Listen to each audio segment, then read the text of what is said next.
So I have a question for you guys. Have you guys ever seen this guy before? Now, if you've seen any press conference from any Marvel Studios movie or any behind the scenes stuff, you have seen this guy. Now, this guy is Kevin Feige, and I wanted to take it upon myself to provide you guys with more information on this guy and how he got into the business and how he became this juggernaut for the Marvel Studios and the MCU as we know it today. So today I wanted to give you guys some more information, a little backstory of how he became who he is today, because you could simply just Wikipedia or Google this stuff, but it's easier to just watch a video of me doing it, so that's why I'm here. But nonetheless, let's talk about it. Kevin Feige was born June 2nd, 1973 and was raised in Westfield, New Jersey.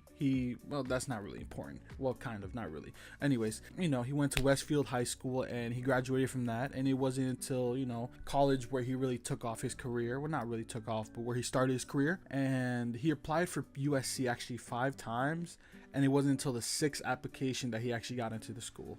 I mean, I understand it's the most prestigious film school in all the states, in the whole United States. So it makes sense for him to not just be accepted right away, So he was attending USC for a little while, and then he would hear from his friends, they got internships at different productions and different teams and different companies. So he decided upon himself he was going to go apply for an internship, and it wasn't until he went to the George Lucas East building. I think it's not there anymore. I heard it's like gone now. But he went there and he saw a flyer for Donna Schuler Darn Productions, which is a production team that have made movies like, Free Willy, Lethal Weapon 4, Volcano, Maverick, small films like that. Well, not small, but depends who you're asking, But nonetheless, he saw the flyer for that production team. He's like, you know what? Let me fill out a resume.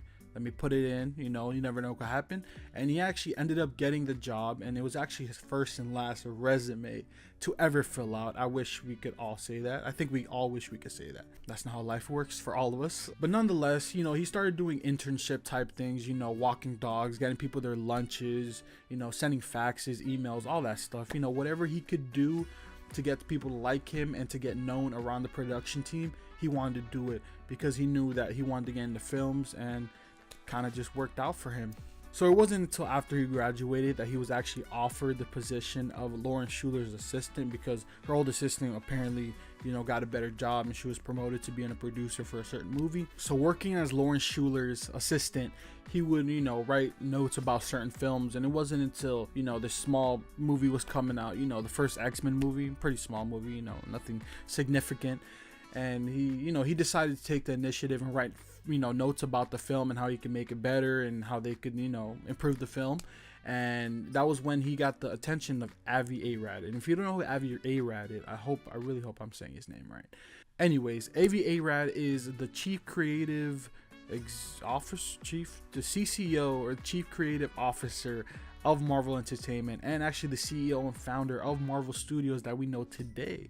And what impressed me the most about Kevin Feige and his filmography and what he's worked on is that every single movie he's worked on has been Marvel movies, from X-Men to Elektra. You know what? Let me just go down the list. He has worked on movies like Blade, X-Men, Spiderman, Daredevil, X-Men 2, The Hulk, The Punisher, Spider-Man 2, Blade Trinity, Elektra, Man-Thing, Fantastic Four, X-Men The Last Stand, Spider-Man 3, Fantastic Four, and The Rise of the Silver Surfer. So yeah, pretty much he's worked on every single Marvel movie leading up to what we know the MCU to be today, but it wasn't without their faults. Movies like Daredevil and Elektra, movies that have not been successful and haven't, stood the test of time.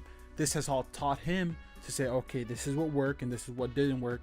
And it wasn't until 2007 that they decided to launch Marvel Studios, and that's what we know today as the MCU. Now, I hope you guys learned something today about Kevin Feige. Now, honestly, I didn't know he had this big of an influence on the MCU and what it is today, but I'm very impressed, to be honest with you. He has worked on every single Marvel movie we know to this day, and it wasn't until 2007 that they said, you know what, let's reboot it, let's do something new. And they really took the initiative and really took a risk with Iron Man and casting even Robert Downey Jr. as Tony Stark. And I mean, look at it today. It's the biggest movie franchise ever. It has grossed over billions of dollars and has the biggest crossover event in movie history. So, I think they took the right risk, and it's crazy. But nonetheless, I hope you guys enjoyed this video. If you did, hit that like button. It really does help me. Comment down below what you guys think about Kevin Feige. All right, I think he's a pretty nice dude. Okay, I've never met him, but he seems like he's a straightforward guy. He has a plan, and he's gonna take the MCU to crazy things. All right, and really exciting and surprising things. But nonetheless, I hope you guys could subscribe to my channel. It would really help. Really help me grow. Give me an initiative, little motivation. Do more videos like this. But nonetheless, I hope you guys have a great day, and I will see you guys on the next video. Peace. So I have a question for you guys. Have you guys ever seen this guy before? Well, I hit my mic.